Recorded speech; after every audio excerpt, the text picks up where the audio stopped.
رب اغفر لي واتب علي انت التواب الغفور. رب اشرح لي صدري ويسر لي امري واحلل عقدة من لساني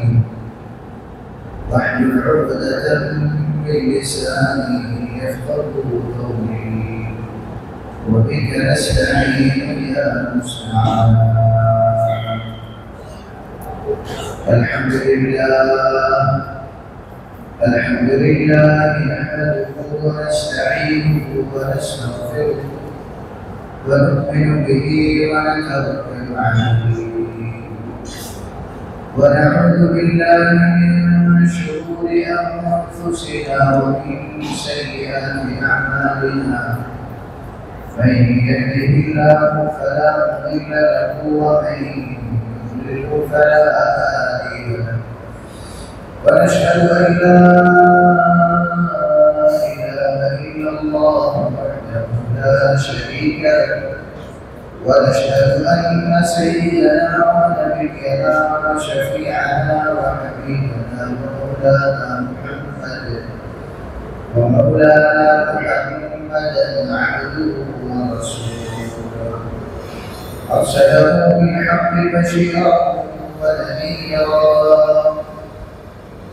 وداعيا الى الله باذنه وسراجا منيرا. اما بعد فاعوذ بالله من الشيطان الرجيم. بسم الله الرحمن الرحيم. إنا أعطيناك الكوثر فصل لربك وانحر إن شانئك هو الأبتر. آمنت بالله صدق الله مولانا العلي العظيم وصدق رسوله النبي الأمي الكريم. ونحن على ذلك من الشاهدين والشاكرين والحمد لله رب العالمين.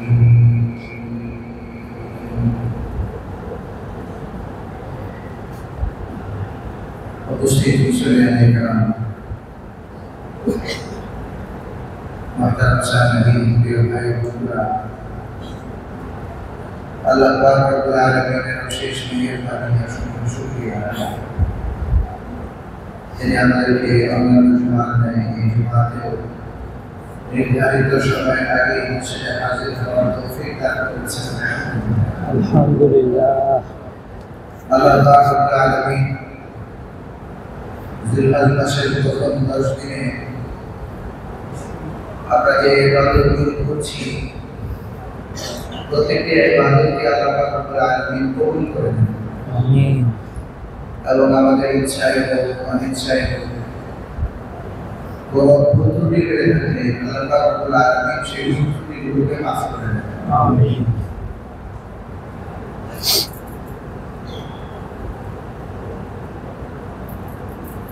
আমরা গত সপ্তাহে আলোচনা করেছিলাম যে আল্লাহ পাক যদি তৌফিক দেন আমরা কোরবানির বিস্তারিত মাসাইল এই সপ্তাহে আমরা আলোচনা করব। আজকের আলোচনার বিষয় অনেক, প্রায় 4-5টা বিষয় আজকে আলোচনার মধ্যে আসতে হবে, যেহেতু আমাদের সামনে ঈদের প্রস্তুতি আছে। আল্লাহ রাব্বুল আলামিন আমাদেরকে সুন্দরভাবে আলোচনা গুছিয়ে আনার তৌফিক দান করেন। আমিন। যদি 2-4 মিনিট সময় বেশি হয় আমাদেরকে ধৈর্য সহকারে পুরো আলোচনা শোনার এবং বোঝার তৌফিক দান করেন। আমিন। তো আমরা কোরবানি বিষয়ে আলোচনা করছি। গত সপ্তাহে আমরা কোরবানির বিষয়ে আলোচনা করেছি শুধুমাত্র এই কাজের উপর কোরবানি বাজিত হবে এবং কোরবানি বাজিব হলে কি করাটা উত্তম। যে আয়াতটি তেলাওয়াত করেছি আমাদের সবারই পরিচিত সূরা, সূরাতুল কাউসার। ইন্না আ'তাইনাকাল কাউসার ফাসাল্লি লিরাব্বিকা ওয়ানহার। আপনার পরিবারের জন্য আপনি নামাজ পড়ুন এবং কোরবানি করুন। রাসূল পাক সাল্লাল্লাহু আলাইহি ওয়াসাল্লাম এইভাবে স্পষ্ট বলেছেন, কিন্তু বিয়উমিল আযহা, ঈদুল আযহা এবং এই দিনে কোরবানি করার ব্যাপারে আদিষ্ট হয়েছে। এই জন্য আল্লাহ রাসূল শক্তভাবে বলেছেন যে যার কোরবানি করার সক্ষমতা আছে কিন্তু সেই সক্ষমতাকে কাজে লাগিয়ে কোরবানি করবো না, সেটা আমাদের ইনকারে আছে। রাসূল পাক সাল্লাল্লাহু আলাইহি ওয়াসাল্লামের এতটুকু কথাই যথেষ্ট এই বিষয়ের গুরুত্ব বোঝানো। কোরবানি একটি ওয়াজিব আমল। এই গুরুত্বের উপর ভিত্তি করে ওলামায়ে আহনাফ তারা বলেন যে কোরবানি একটি ওয়াজিব আমল, ঐচ্ছিক না, করলে করলাম, না করলে না করলাম। যাদের কাছে কোরবানি যোগ্য সম্পদ থাকবে তাদের উপর কোরবানি করা আছে। কোরবানি কাদের উপর ওয়াজিব? আমাদের এই ইবাদতগুলো যাদের উপর আরোপ হয়, আমরা জানি সুস্থ মস্তিষ্ক সম্পন্ন হতে হবে, প্রাপ্ত বয়স্ক হতে হবে, নিজের বাড়িতে অবস্থানকারী হতে হবে, অথবা কোথাও মিনিমাম 15 দিন অবস্থানকারী ব্যক্তি হতে হবে, যার উপর কোরবানি ওয়াজিব হবে। অ্যাজ এ ডিউটি, অব্লিগেটরি হিসেবে তার উপর থাকবে যদি সে তার বাড়িতে থাকে অথবা কোনো জায়গায় মিনিমাম 15 দিনের জন্য অবস্থান করে থাকে, অর্থাৎ সে মুসাফির না। মুসাফিরকে বিভিন্ন বিধানের ক্ষেত্রে রিল্যাক্সেশন দেওয়া হয়েছে। যে ব্যক্তি কোনো জায়গায় 15 দিন টানা থাকবে না, তার জন্য কিন্তু নামাজের ক্ষেত্রে কিছু রিল্যাক্সেশন আছে। 4 রাকাত বিশিষ্ট নামাজ সে 2 রাকাত পড়বে। এরপরে তার জন্য রিল্যাক্সেশন হলো সে যদি রমজানের রোজা পায় তো সে চাইলে রমজানের রোজা নাও রাখতে পারে, তার কষ্ট হোক বা রাখাটা উত্তম। কিন্তু সে যদি চিন্তা করে যে আমি মুসাফির, রোজার পরে রাখবো, তার জন্য এটা করার সুযোগ আছে। ঠিক তেমনিভাবে 3 নম্বর বিষয়, যে ব্যক্তি মুসাফির অবস্থায় থাকবে তার উপর কিন্তু কোরবানি ওয়াজিব হবে না। It will not be according to duty, duty হিসেবে থাকবে না। সে যদি চিন্তা করে যে কোরবানির সময় যাচ্ছে, আমি সামনে কোরবানি দিব, এটা কেমন হবে? তার যদি তার কখনই অতিরিক্ত থাকে, কিন্তু ওয়াজিব কোরবানি হওয়ার জন্য বাড়িতে থাকা লাগবে, অথবা যেখানেই থাকুক না কেন মিনিমাম 15 ডেজের অবস্থানের মধ্যে থাকতে হবে। তো সুস্থ মস্তিষ্ক সম্পন্ন প্রাপ্ত বয়স্ক নারী যদি নিজের বাড়িতে থাকে অথবা কোথাও 15 দিন অবস্থানে থাকে, ওই ব্যক্তি যদি তার নিত্য প্রয়োজনের অতিরিক্ত নিসাব পরিমাণ সম্পদের মালিক হয়, যাকাতের নিসাবের মালিক হয়, অথবা যাকাতের নিসাবের মালিক না কিন্তু ওই নিসাব পরিমাণ সম্পদের সমপরিমাণ নিত্য প্রয়োজনের অতিরিক্ত অনেক আসবাবপত্রের মালিক হয়। এরকম আমরা বলেছি যে নিজের কেনা জমি যেটাকে সে বিক্রির নিয়ত করেনি, প্রতীক রেখে দিয়েছে যে কখনো এটার উপরে বাড়ি করবো, কখনো এটার খাবার করবো, কিন্তু তার একটা নিত্য প্রয়োজনের মধ্যে না। এমন লোক দেখা যাবে তার কাছে টাকা নাই, ক্যাশ টাকা নাই, অথবা তার কাছে আবাদের মধ্যে এই জমি পড়ছে না, অতিরিক্ত এই জমি পড়ে আছে। এই ধরনের এক শ্রেণীর লোকের উপর হজ ফরজ হয় এবং কোরবানি ওয়াজিব হয়, কারণ এটা তার প্রয়োজনের অতিরিক্ত। হজের মাসলার ক্ষেত্রে একই মাসলা, কারোর কাছে যদি প্রয়োজনের অতিরিক্ত এই পরিমাণ সম্পদ থাকে, এই সম্পদ সে ক্যাশ করে বা সেই সম্পদ খরচ করেছে আল্লাহর ঘরে জিয়ারত করে আসতে পারবে, আর নিজের ঘরের ভরণ পোষণের দায়ভার বহন করতে পারবে, তারপর হজ খরচ হবে। এরকম গ্রামে অনেক লোক পাওয়া যাবে যার কাছে ক্যাশ টাকা নাই, প্রচুর পরিমাণে পতিত জমি পড়ে আছে, তার নিত্য প্রয়োজনের ফসল আবাদের জমি না। এরকম হয় যে নিত্য প্রয়োজনের ফসল আবাদের জমি, যেখানে ফসল আবাদ হয় এটা দিয়ে তার ডেইলি নিডস পূরণ হয়, এটা হিসাবের মধ্যে আসবে না। এটা হিসাবের মধ্যে আসবে। আসবাবপত্রের অনেকগুলো দৃষ্টান্ত আমরা গত সপ্তাহে দিয়েছি। অনেকের কাপড় চোপড় থাকে, অনেকের জুতা থাকে, অনেক রকমের জিনিসপত্র থাকে যেটা প্রয়োজনের অতিরিক্ত।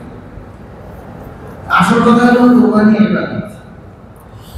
এই ইবাদতের ক্ষেত্রে আল্লাহ রাব্বুল আলামিনের সাথে এরকম কোনো নামাজি করার সুযোগ নাই যে ঠিক আছে আমি কোনোভাবে বেঁচে যেতে পারি না, বাইপাস দিয়ে বেঁচে গেল না। যা সক্ষমতা আছে সেটা আল্লাহ রাব্বুল আলামিনের নিকট অর্জনের জন্য কোরবানি করবে। আল্লাহ রাব্বুল আলামিন এই ইবাদতকে ইবাদত হিসেবে আদায় করার তৌফিক দান করেন। যে কোনো ইবাদতের ক্ষেত্রে এসকেপ করে না হয়, কারণ এর মাধ্যমে আমি আল্লাহ রাব্বুল আলামিনের সন্তুষ্টি অর্জন করছি। এখানে পলায়নের পথ খুঁজে আপনার থাকবে, পলায়নের পথ মানুষকে জালেমের জুলুম থেকে বাঁচাবে। আর আল্লাহ রাব্বুল আলামিন আপনার সামনের ভিতরে রেখে ইবাদতের সুযোগ দিয়েছেন। এটা যদি বলতেন যে সবাই খুব কোরবানি করা লাগবে, এটা যদি বলতেন যে যা সক্ষমতা আছে প্রত্যেকে একটা করে গরু কোরবানি করা লাগবে, রাসূল পাক সাল্লাল্লাহু আলাইহি ওয়াসাল্লাম কত রিল্যাক্সেশন করে দিয়েছেন যে উটের নির্দিষ্ট বয়স আছে, যার সক্ষমতা আছে সেগুলো দিবে, গরু যার নির্দিষ্ট যার সক্ষমতা আছে সে গরু দেবে। আবার এই উট এবং গরুর মধ্যে হাদিসে কি বলে তার এর ভাগের সুযোগ আছে যে উট এবং গরুর মধ্যে 7 ভাগে কোরবানি দেওয়া সম্ভব। 7 জনের পক্ষ থেকে আল্লাহর নামে কোরবানি, কতগুলো খেয়াল করে, 7 জনের পক্ষ থেকে আল্লাহর নামে কোরবানি, 7 নামে কোরবানি না। কোরবানি কার নামে হবে? আল্লাহর নামে হবে। 7 জনের পক্ষ থেকে এক গরু দেওয়া হবে, 7 জনের পক্ষ থেকে একটা উট দেওয়া যাবে। আরো নিচে চলে আসে একটা বকরি দিয়ে কোরবানি দেওয়া হবে।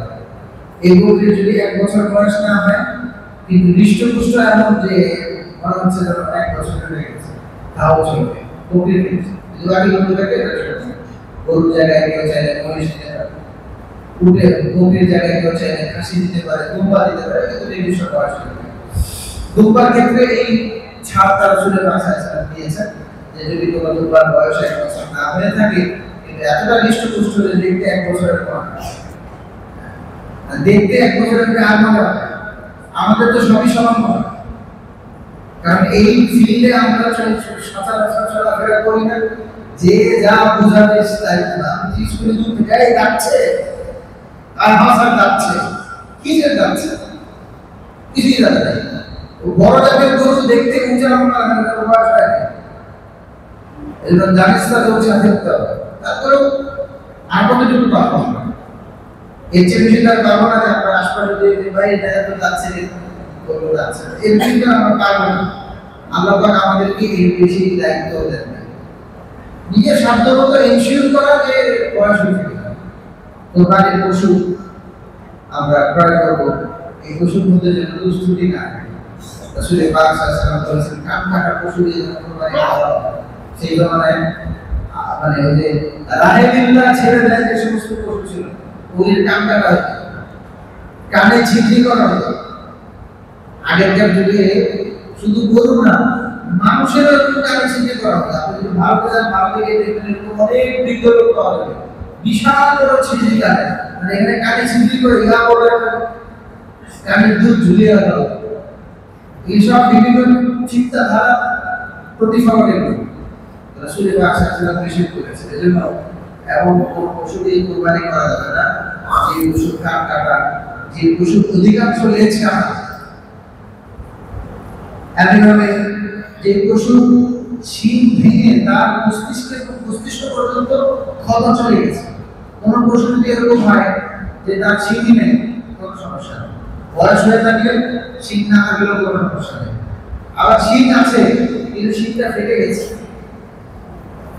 গরুর কাজ করা চুপ করে থাকা যদি করবেই, শিং ফেটে গেছে সমস্যা নেই, শিং অর্ধেক ভেঙে গেছে তাও সমস্যা নেই, কিন্তু শিং ফেটে ওই একটা ভিতরে মাথার ভিতরে দেখা যাচ্ছে এমন পশু দিয়ে কোরবানি করা যাবে। এক কথায় কোরবানির পশুর মধ্যে যেন কোনো দোষ ত্রুটি না থাকে। এই পরিমাণ দুর্বল যে পশু দিয়ে কোরবানি করা যায় নাই, যে পশু তার জায়গা থেকে কোরবানির জায়গা পর্যন্ত হেঁটে যেতে পারে না। তো আলহামদুলিল্লাহ আমরা এগুলো সব খেয়াল রাখার চেষ্টা করি, কিন্তু এই সমস্ত জিনিস খেয়াল রাখার ক্ষেত্রে মানে শখকে যেন প্রাধান্য না দিই আমরা। শখ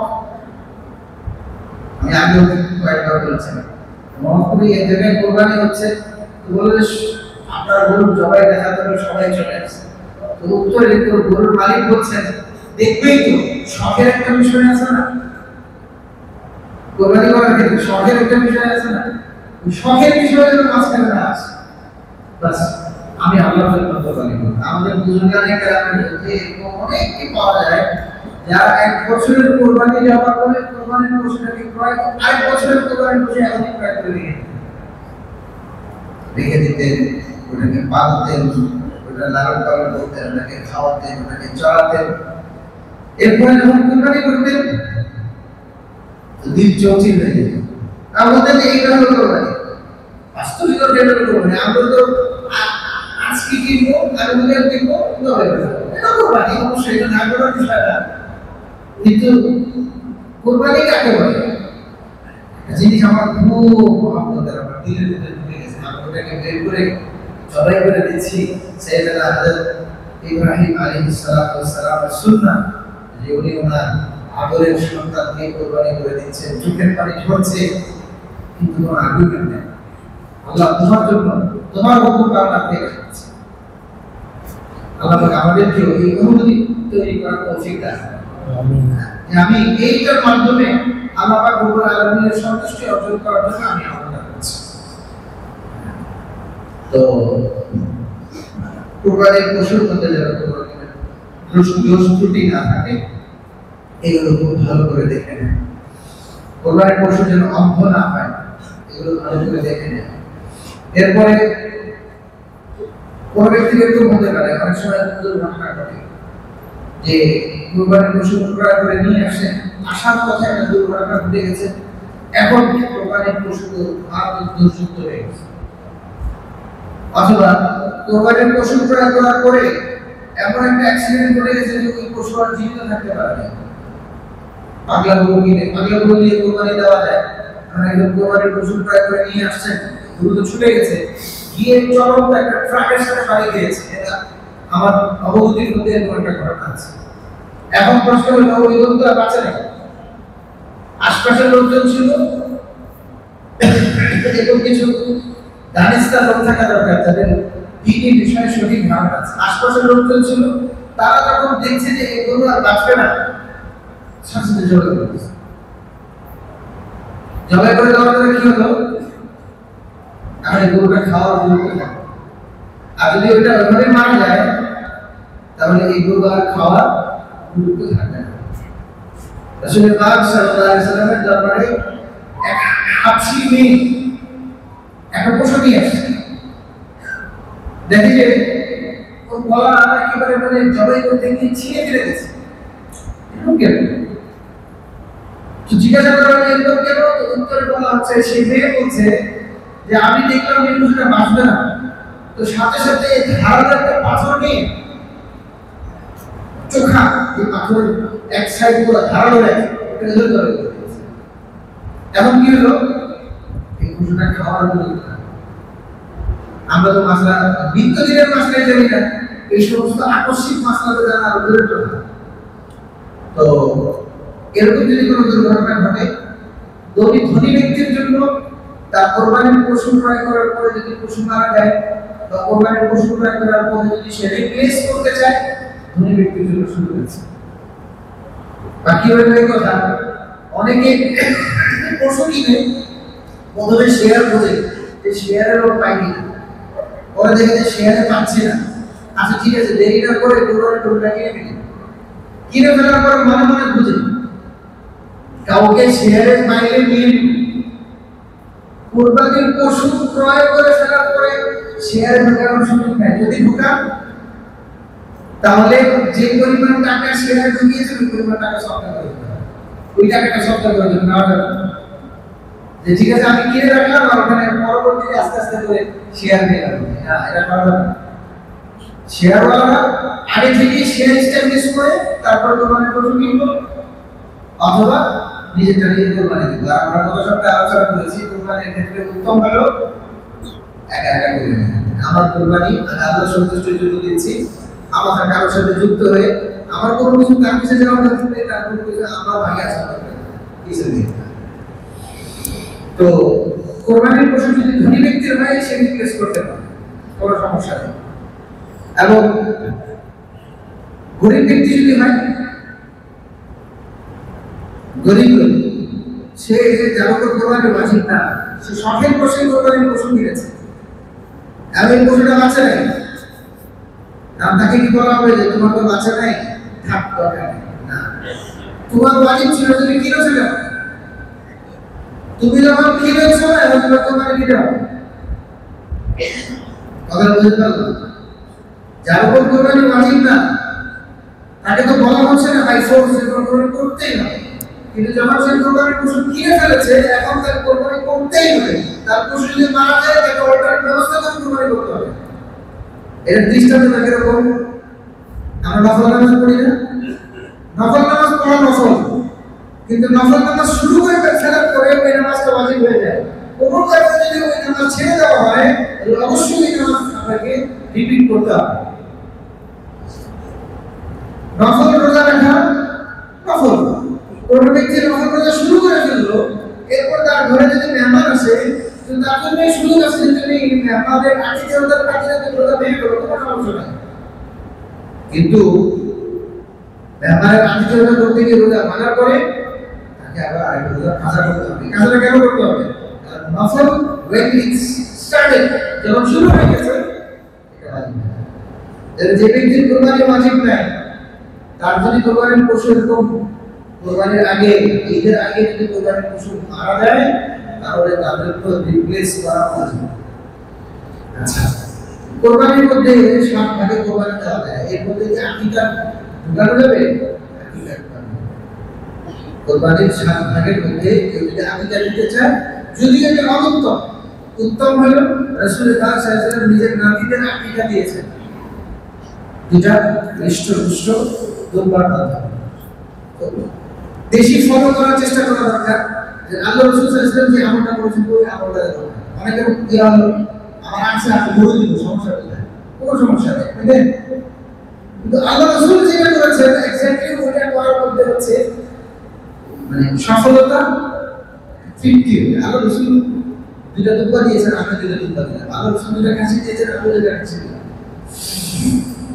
কোরবানির এই 7 ভাগের মধ্যে আকীকাকে ঢোকানো যায়। অনেকে এরকম আছে, এরকম একটা প্রশ্ন আমার কাছে এসেছিল যে 5 বছর ধরে নামাজ পড়া শুরু করেছি, কিন্তু প্রাপ্ত বয়স্ক হওয়ার পরে প্রায় 15 বছরের খুব যাবে, এই 15 বছর আমি স্বাবলম্বী ছিলাম, কোরবানি করিনি। সাধারণ শিক্ষিতদের মধ্যে এরকম পাওয়া যাওয়া দুষ্কর, উচ্চ শিক্ষিতদের মধ্যে এরকম পাওয়া যাওয়া খুব স্বাভাবিক যে একটা সময় পর্যন্ত ভুল আসে নাই এবং সে কোরবানি করে না। কোরবানি যদি কেউ করতে না পারে তাহলে কোরবানির পশু সাপ্তাহ করে দিতে হবে। উদাহরণস্বরূপ আমাদের ঈদুল আজহার দিন কবে? 17ই জুন নাকি? 17ই জুন সোমবার, সোম মঙ্গল বুধ, বুধবার দিন সূর্যাস্তের আগে আগে আবার কোরবানি হয়ে যেতে হবে। কোন ব্যক্তি যদি এই সময়ের ভিতরে কোরবানির পশু জবাই করতে না পারে তাহলে এই পশুগুলোকে সাবধান করতে হবে। কোন ব্যক্তি যদি এই সময়ের ভিতর কোরবানির পশু ক্রয় করতে না পারে তাহলে একটা খাসি মূল্য পুরোপুরি সরকার করে দিতে হবে। তাহলে নগদেরটা যদি ছুটে যায় ওই সরকার করা লাগে, পিছনে যদি কোনো ছুটে যাওয়া থাকে যেটা ইচ্ছা হোক অনিচ্ছা হোক যেটা করার সুযোগ হয় নাই, ওগুলো কোরবানি, ওটা যদি পেনাল্টি দিতে হয় তাহলে আজকে ওই 15 বছরের কোরবানির টাকা সরকার করে দিতে হবে, অথবা ওইটার জন্য পশু কিনে সরকার করে দিতে হবে। এর বাইরে অল্টারনেট নাই। এখন চিন্তা করলাম যে আমার 7 ভাগে শুরু হয়েছে, 3 ভাগ পিছনের 3 বছরের জন্য করলাম। এরকম করলে আপনার ওই 3 ভাগও সরকার করতে হবে, ওই 3 ভাগের সাথে যে 4 ভাগের ওটাও সরকার করা হবে। খেয়াল রাখতে হবে। কোরবানির পশু দিয়ে প্রিভিয়াস কোনো কোরবানির প্যারাটি যেন না হয়। যদি প্যারাটি হয় তাহলে পুরোটা সপ্তাহ করে দিতে হবে, ওটা নিজে খেতে পারবে না, কোনো ধনী ব্যক্তি খাওয়াতে পারবে না। কোরবানির বিষয়ে আরো ডিটেইলস মাসালা অর্থাৎ জবহের মাসালা যেগুলো আছে এগুলো ইনশাআল্লাহ আমরা ঈদের দিন আলোচনা করব। হ্যাঁ, খালি এতটুকু মাঝখানে বলে দিতে চাই যে মানুষকে যেভাবে কবরে শোয়ানো হয় পশুকে ঠিক এর উল্টা ভাবে শোয়ানো হয়। এরকম বলেছেন আমাকে একটু আগে শোয়াটা হবে কি করে এটা একটু বলে দেন।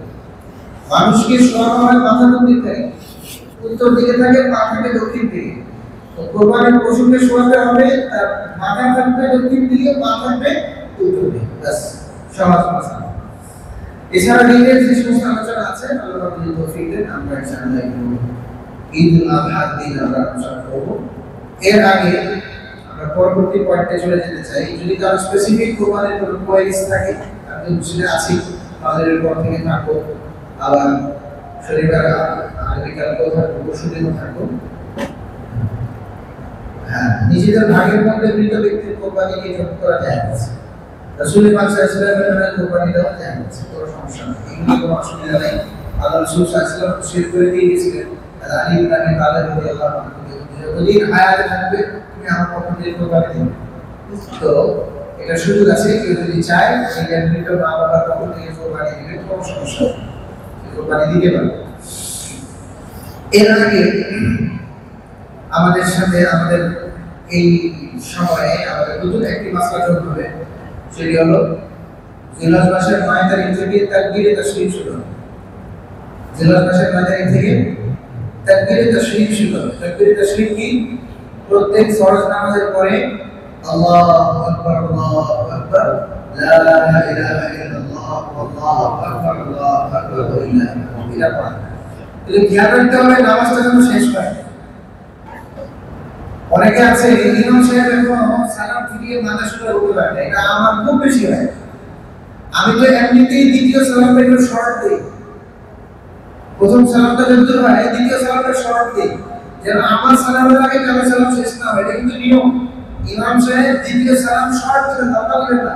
একসাথে টানতে থাকেন আসসালামু আলাইকুম ওয়া রাহমাতুল্লাহ, প্রথম সালাম রয়েছে। আপনারা খেয়াল করবেন কত শরীফের ইমাম সাহেব সালাম দিতে সালাম আলাইকুম সালাম আলাইকুম মুকাব্বির জোরে জোরে টানছে, ও চিনারি চারালি চোদ্দারে পথ দিয়ে টানছে। ইমাম সাহেব ছোট করে শেষ করে দেন, কেন? মুক্তাকে সালাম আগে শেষ না। এরকম হয় সালাম থেকে বলেছি মাথা সোজা করতে পারি নাই, পিছন থেকে তাকবীর তাশরীফ শুরু হয়ে গেছে। তার মানে পিছনে যে ব্যক্তি তাকবীর তাশরীফ আগে আগে শুরু করে ফেলেছে তার নামাজটা সন্দেহাতীতভাবে ত্রুটিযুক্ত হয়ে গেছে। নষ্ট হয়ে যায় কিন্তু তার নামাজটা ত্রুটিযুক্ত হয়ে গেছে। সেটা আমার সালামের শরীক ছিল, এজন্য তার নামাজ হয়ে যাবে, মারাত্মক ত্রুটি হয়ে গেছে তার নামাজে।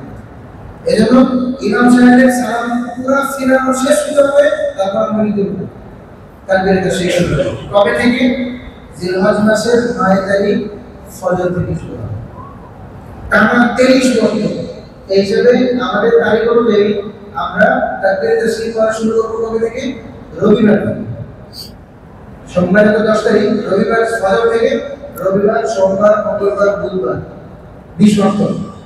বৃহস্পতিবারে ফজর যোহর আসর, আসরে গিয়ে আমাদের তাকবীর তাশরীফ শেষ হয়ে যাবে। বৃহস্পতিবার মাগরিব থেকে আর তাকবীর তাশরীফ হবে না। একবার পড়া জরুরি, ৩ বার পড়া মুস্তাহাব। তাকবীর তাশরীফ একবার পড়তেই হবে, ৩ বার পড়া কি মুস্তাহাব। আর দেশে আপনারা গেলে দেখবেন ওরা ৩ বার পড়ে, মুস্তাহাবের উপরে আমল করে। তো আমরা একবার উচ্চস্বরে পড়ব, বাকি ২ বার আমরা নিম্নস্বরে নিজের মতো করে পড়ব। তো এই মাসালা প্রত্যেকের ক্ষেত্রে, বিশেষ করে যারা জামাতের সাথে পড়বে তাদের মধ্যে ওয়াজিব। যারা ঘরের মা-বোনরা আছেন তারাও চাইলে করতে পারে, যে একা একই পড়ে নামাজ পড়ছে সেও করবে, কিন্তু সর্বাধিক আমল যারা জামাতের সাথে আমাদের হচ্ছে তাদের জন্য আপনি গিয়ে এটা খেয়াল রাখবেন। এরপরে আরেকটি বিষয় আছে যেটি হাদিসে পাকের মধ্যে এসেছে, রাসূল পাক সাল্লাল্লাহু আলাইহি ওয়াসাল্লাম বলেন সিয়াম ইয়াউম আরাফা আহতাসিবু ইনদাল্লাহ আন ইউকাফিরা সানাতা আল্লাতী ক্বাবলাহা ওয়াল্লাতী বা'দাহা। ইয়াউম আরাফা দিনের রোজা। আরেক বর্ণনায় রাসূল পাক সাল্লাল্লাহু আলাইহি ওয়াসাল্লাম থেকে পাওয়া যায় জিলহজ মাসের ৯ তারিখের রোজা। ইয়াউমে আরাফার রোজা আর একটা কি আছে? জিলহজ মাসের 9 তারিখের রোজা। আল্লাহ রাসূল বলেন, আমি আল্লাহর কাছে প্রত্যাশী যে আল্লাহ পাক এই রোজার মাধ্যমে 1 বছর আগে এবং 1 বছর পরে গুনাহ মাফ করে দেন। গুনাহ মাফের একটা চমৎকার সময় আমাদের মাঝে চলে যাচ্ছে। এই সময়টাকে আল্লাহ আমাদেরকে কাজে লাগানোর তৌফিক দান করেন এবং জিলহজ মাসের 9 তারিখে আমাদেরকে এই রোজা রাখার তৌফিক দান করেন। এখন একটা প্রশ্ন আসে আমাদের দেশে, যারা আমরা মক্কা মুকাররমা থেকে দূরে আছি, যে আমরা জানছি ইয়াউমে আরাফা, আরাফার দিন শনিবার, তাই তো? শনিবার আমরা জানছি ইয়াউমে আরাফা শনিবার। আজকে আয়েশা এগুলো মিলাই আছে। এবার আমাদের অবস্থা একটু ক্রিটিক্যাল চলছে, এজন্য এই নামাজের আগে একজন ফোন করে দোয়া চাইছে, একটু দোয়া করে আল্লাহ পাক যেন সব বিষয়ে একটু সহজ করে দেন। তো আয়েশা এখন মিলাই আছেন। আয়েশা আজকে রাত্রেবেলা আরাফার দিকে রওনা দিলেন। যদিও সহি নিয়ম হচ্ছে আগামীকাল সকালবেলা, এবং আরাফা যেদিন ওই দিন সকালবেলা রওনা হবে, কিন্তু অ্যারেঞ্জমেন্ট এক পরিমাণ লোক এদেরকে সামলানোর জন্য আগের দিন রাত্রেবেলায় মধ্যরাতের দিকে নিয়ে যায়। আরাফার ময়দান তো পৃথিবীতে একটাই, আর আমরা জানতে পারছি শনিবার দিন আরাফা। আবার আমাদের আঞ্চলিক তারিখ অনুযায়ী 9 জিলহজ হবে রবিবারে। রাসূল পাক সাল্লাল্লাহু আলাইহি ওয়াসাল্লাম এক হাদিসে ইয়াউমে আরাফা বলেছেন, আরেক হাদিসে 9 জিলহজ বলেছেন। ইয়াউমে আরাফা শব্দটা কেন ব্যবহার করি? 9 জিলহজের সিম্বলিক আমল হচ্ছে আরাফা। 9 জিলহজের সিম্বলিক আমল হচ্ছে আরাফা, প্রিমিয়াম আমল আরাফা। কিন্তু আমাদের এখানে এসে ওইখানকার অবস্থা আর এখানকার অবস্থার মধ্যে একটু তফাৎ আছে, একদিন পিছিয়ে হয়ে গেছে। আমরা কোনটা ফলো করবো? আমাদের জন্য আরাফার ময়দান হিসেবে কোনো মাঠে যে অবস্থান করার কোনো সুযোগ নেই। আমাদের ক্ষেত্রে ওলামায়ে কেরামের গ্রহণযোগ্য মত হচ্ছে জিলহজ মাসের 9 তারিখে রোজা রাখা। জিলহজ মাসের 9 তারিখে রোজা রাখা। একটু খেয়াল করে দেখি, আমরা জাস্ট 100 বছর আগে চলে যাই। 100 বছর আগে আমাদের পূর্বপুরুষরা যারা রোজা রেখেছিলেন, তারা তো আমাদের মতো জানতে পারতেন না যে আরাফার দিন কবে হচ্ছে, জানতে পারতেন না। 200 বছর আগের মুসলমানরা জানতে পারতেন, 300 বছর আগের মুসলমানরা জানতে পারতেন, 500 বছর আগের মুসলমানরা জানতে পারতেন। কেউ জানতো না আরাফার দিন কবে হচ্ছে। তখনকার মানুষের জন্য একমাত্র গ্রন্থ ছিল এই হাদিসের উপরে আমল করা জিলহজ মাসের 9 তারিখ। জিলহজ মাসের 9 তারিখ। আজকে আমরা আজকের পৃথিবীতে আমরা জানতে পারছি, যতদিন প্রযুক্তি আছে ততদিন জানতে পারবো। আমার প্রযুক্তি নাই হয়ে গেলে আমরা জানতে পারবো। তারপরেও সমস্ত কনফ্লিক্ট থেকে ওঠার জন্য, কনফিউশন দূর করার জন্য আমি বলবো 8 তারিখে রোজা রাখেন, 9 তারিখে রোজা রাখেন। আপনি শনিবার রোজা রাখেন, রবিবার রোজা রাখেন। দার্শনিক বিশ্লেষণে যদি আসেন তাহলে আপনারা বলবো যে 9 জিলহজ হচ্ছে রোজা রাখার বিষয়। এটা আমাদের জানতে পারছি যে আমাদের ফোন করে বলছে, আমরা ফোন করে বলছি ভাই আপনার জন্য দোয়া করুন। তো যেহেতু মনের মধ্যে একটা ভুলভুলি আসে, সেজন্য ভুলভুলিকে অবস্থান জায়গা দেওয়ার দরকার নেই। জিলহজ মাসের প্রথম 10 দিনের প্রথম 9 দিনে রোজা রাখা এমনি ফজিলতের বিষয়। ফজিলতের বিষয় না, আল্লাহ পাকের কাছে এই দিনের এই আমল সবচেয়ে বেশি প্রিয়। আপনি 8 তারিখে রোজা রাখেন, 9 তারিখে রোজা রাখেন, আপনি শনিবারে রোজা রাখেন, রবিবারে রোজা রাখেন, আলহামদুলিল্লাহ। আল্লাহ পাক রব্বুল আলামিন আমাদেরকে মিল মুহাব্বতের সাথে চলার তৌফিক দান করেন, মারামারি থেকে বাঁচার তৌফিক দান করেন। মারামারি বন্ধ করেন, দিন পালন করব মুহাব্বতের সাথে করব। তো আমরা কুরবানি বিষয়ে আলোচনা করলাম, তাকবীরে তাশরীফ বিষয়ে আলোচনা করলাম, আবার আমরা জিলহজ মাসের 9 তারিখে রোজার বিষয়ে আমরা আলোচনা করব। এবার আমাদের চতুর্থ বিষয় হচ্ছে ঈদুল আযহা। রাসূল পাক সাল্লাল্লাহু আলাইহি ওয়াসাল্লাম ঈদের নামাজ ময়দানে আদায় করতেন। ঈদের নামাজ ময়দানে আদায় করতেন। মসজিদে নববী কত বড়, কিন্তু মসজিদে নববীর পাশে যদি আপনি পশ্চিম দক্ষিণ কোন বরাবর অগ্রসর হন, ওখানে একটা মসজিদ আছে। মসজিদের নাম হলো মসজিদুল উমামা। উমামা মসজিদ আছে না? ওটার সামনে খুব সুন্দর করে একটা চত্বর করা, অনেক রেস্টুরেন্ট করা, অনেক কিছু করা হয়ে যায়। পার্কের মতো অনেকে এখানে খেলাধুলা করে বসে থাকে। এটা ছিল মদিনা মুনাওয়ারার মসজিদে নববীর পাড়া ঈদগাহ। আল্লাহ রাসূল সাহাবায়ে কেরামকে নিয়ে ওখানে এসে জানাজার নামাজ আদায় করতেন, ওখানে এসে আল্লাহ রাসূল ঈদের নামাজ আদায় করতেন। তার মানে ঈদের নামাজের আসল সুন্নত হচ্ছে কোথায় আদায় করা, ঈদগাহে আদায় করা। আমরা যেটা আদায় করি সেটা হলো মানে বৃষ্টিতে ভিজলেও ঈদগাহে আদায় করা দরকার, কিন্তু বৃষ্টির কারণে আমরা একটু সমস্যা হয়, সেই হিসাবে আমরা মসজিদে আদায় করি। তারপর আলহামদুলিল্লাহ এখন খুব একটা বৃষ্টি হচ্ছে না, সেজন্য আলহামদুলিল্লাহ আমাদের মসজিদ পরিচালনা কমিটি যারা আছেন তারা এটা উদ্যোগ নিয়েছেন এবং আমরা ধন্যবাদ জানাই আমাদের এই এলাকার কাউন্সিলর মহোদয়কে, উনি এই বিষয়টা আমাদেরকে সমর্থন দিয়েছেন। আল্লাহ পাক রব্বুল আলামিনের তৌফিক দেন। আমাদের এই ঈদুল আযহা জামাত আমরা সকাল 7টায় উদয়াচল ক্লাবের যে মাঠ আছে এই মাঠে আমরা দেব। অনেক দিন পরে আমার এই নামাজ মাঠে আদায় হচ্ছে, আলহামদুলিল্লাহ বলি আলহামদুলিল্লাহ।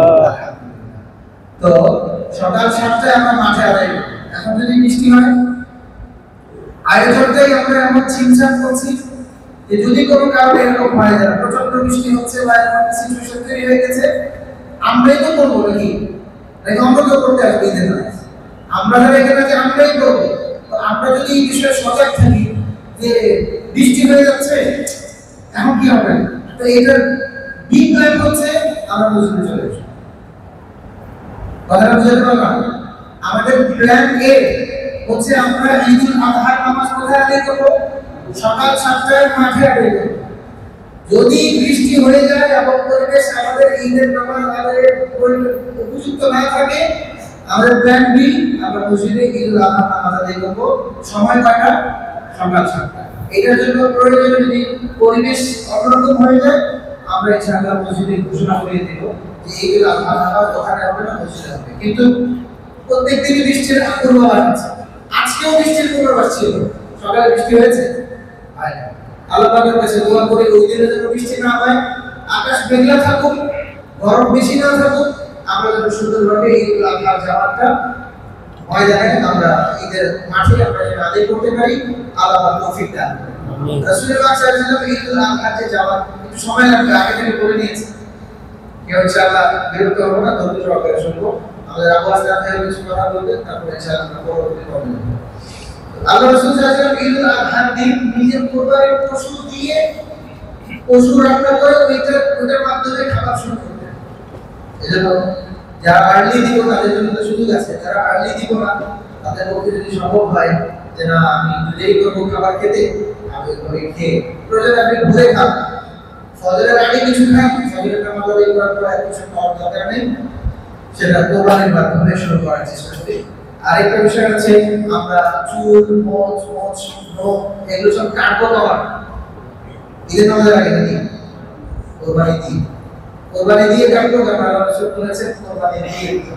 তো মোটামুটি আমরা মৌলিক 4টা বিষয় আলোচনা করেছি। কোরবানির বিষয়ে আলোচনা হয়েছে, আমাদের তাকবীর তাশরিক বিষয়ে আলোচনা হয়েছে, জিলহজ মাসের 9 তারিখে রোজার বিষয়ে আলোচনা হয়েছে, আমাদের ঈদুল আযহার জামাতের বিষয়ে আলোচনা হয়েছে যে ঈদুল আযহার জামাত ইনশাআল্লাহ আমাদের উদয়াচল ক্লাবের মাঠে প্রিপারেটরি স্কুলের পূব দিকে এই মাঠে ইনশাআল্লাহ সকাল 7টায় অনুষ্ঠিত হবে। আমরা ইনশাআল্লাহ সবাই জানাজাত দিয়ে উপস্থিত হব এবং আমরা তাকবীর তাশরিক করতে করতে আসবো উচ্চ স্বরে আল্লাহু আকবার, আল্লাহু আকবার, লা ইলাহা ইল্লাল্লাহ, আল্লাহু আকবার, আল্লাহু আকবার, ওয়া লিল্লাহিল হামদ। রাসূল পাক সাল্লাল্লাহু আলাইহি ওয়াসাল্লাম সাহাবায়ে-কেরামকে বলেছেন উচ্চস্বরে করতে আসো, উচ্চস্বরে করতে আসবে। আরো বেশি গিয়ে দেখেন ঈদের দিনে মাইক দিয়ে 8-10 জন একসাথে বসে করতে থাকে, যারা মহল্লা যে যেখানে আছে প্রত্যেকে যার যার জায়গায় তাকবীর করতে থাকে। আল্লাহ পাক রব্বুল আলামিন মাসনুন আমল মোতাবেক এটা করার তৌফিক দান করুন, আমিন। সর্বশেষ যেটা আমাদের এই মসজিদ সংশ্লিষ্ট মাদ্রাসা এবং আমাদের মহল্লা এর একটা দাবি এবং এটা একটা আমাদের ইউনিটি, আমাদের একতা, আমাদের দিন বন্ধনের আলোকে আপনাদের সকলের কাছে আমরা আগেও আহ্বান পেশ করেছি, এখন আমরা আহ্বান পেশ করছি যে এই মসজিদে যে মাদ্রাসা আছে এই মাদ্রাসায় অন্যান্য মাদ্রাসার মতোই কোরবানির পশুর চামড়া কালেকশন করা হয় এবং এর মাধ্যমে স্কুল কলেজে যেরকম স্কলারশিপ দেওয়া হয় এর মাধ্যমে যারা উপযোগী ছাত্র আছে তাদের স্কলারশিপের ব্যবস্থা করা হয়। এজন্য যারা স্কলারশিপে খুশি হন আর এটাতে নারাজ হন তাদের বিচার বিশ্লেষণের সমস্যা আছে। স্কলারশিপে যদি খুশি হয় যে আমার ছেলে স্কলারশিপে ক্যানাডায় গিয়েছে, তা আমরা এখানে বলবো যে এখানে আলহামদুলিল্লাহ আমাদের মহল্লার লোকদের স্কলারশিপের মাধ্যমে বাচ্চারা এখানে পড়ে। ঠিক আছে ইনশাআল্লাহ? এটা খেয়াল রাখবেন। তো এই আয়োজন হয় এবং এইভাবে কানেকশন হয়। আমরা এই মহল্লার অবস্থানকারী হিসেবে এবং এই মহল্লার পরিচালনাকারী হিসেবে আমরা প্রত্যেকের কাছে আহ্বান রাখবো, যারা এই মহল্লায় কোরবানি করছি তাদের কাছে এই মহল্লার দাবি এটা যে আপনার কোরবানির পশু যেন অবশ্যই, পশুর চামড়া যেন অবশ্যই এই মসজিদে জমা হয়, এখানেই যেন আসে, অন্য কোথাও যেন না যায়। এটা আপনার পাড়া হক। পাড়ায় যদি মসজিদ থাকে আর অন্য পাড়ায় যদি মসজিদ থাকে, পাড়ার মসজিদকে বাদ দিয়ে অন্য পাড়ায় নামাজ পড়তে যাওয়া এটা মাকরুহ বলা আছে। পাড়ার মসজিদ বাদ দিয়ে অন্য পাড়ায় নামাজ পড়তে যাওয়া মাকরুহ বলা আছে। তো পাড়ার মাদ্রাসার যে হক আছে, এই মাদ্রাসার হকটা যেন আমরা খেয়াল রাখি। সাথে সাথে আমরা আরেকটা আহ্বান আপনাদেরকে করেছিলাম যে আমার আপনার, আমিও কোরবানি দেব, আপনারাও কোরবানি দেবেন, আমার আপনার প্রত্যেকের কোরবানির একটা অংশ যেন এতিম ছাত্রদের জন্য বরাদ্দ হয়ে চলে আসে। আমরা এই চর্চাটা শুরু করতে চাই যে আপনার কাছে কেউ যাবে না, কেউ যাবে না, আপনি নিজ দায়িত্বে আল্লাহর সন্তুষ্টি পাওয়ার উদ্দেশ্যে পৌঁছে দিন। আল্লাহ আমাদেরকে এই দায়িত্বটা বুঝার তৌফিক দান করুন। তারপর এই দায়িত্ব পুরো হওয়া পর্যন্ত আমাদের প্রতিনিধিরা যাবে আপনাদের কাছে, নামাজের পরে হ্যান্ডবিল পৌঁছবে, আপনারা ওটা পড়বেন। বাড়িতে বাড়িতে ইনশাআল্লাহ চেষ্টা করা হবে সেটাকে পৌঁছে দেওয়া, আমাদের লিফলেট আছে ওটা পৌঁছে দেওয়া, এবং আমাদের প্রতিনিধিরা এই বালক মাদ্রাসার আইডি কার্ড সহকারে বিভিন্ন গলিতে থাকবে। আপনারা তাদেরকে তারা দেখে নিয়ে, তাদের আইডি কার্ড দেখে তাদেরকে ইনশাআল্লাহ আপনারা সহযোগিতা করবেন। সাথে সাথে আমাদের এখানে আমরা ম্যান পাওয়ার ব্যবহার করি সহযোগিতার জন্য, জবাইয়ের জন্য, আপনাদের জবাইয়ের সহযোগিতার জন্য। এই জবাইয়ের সহযোগিতার ক্ষেত্রেও আপনারা তাদের থেকে কাজ নিতে পারেন।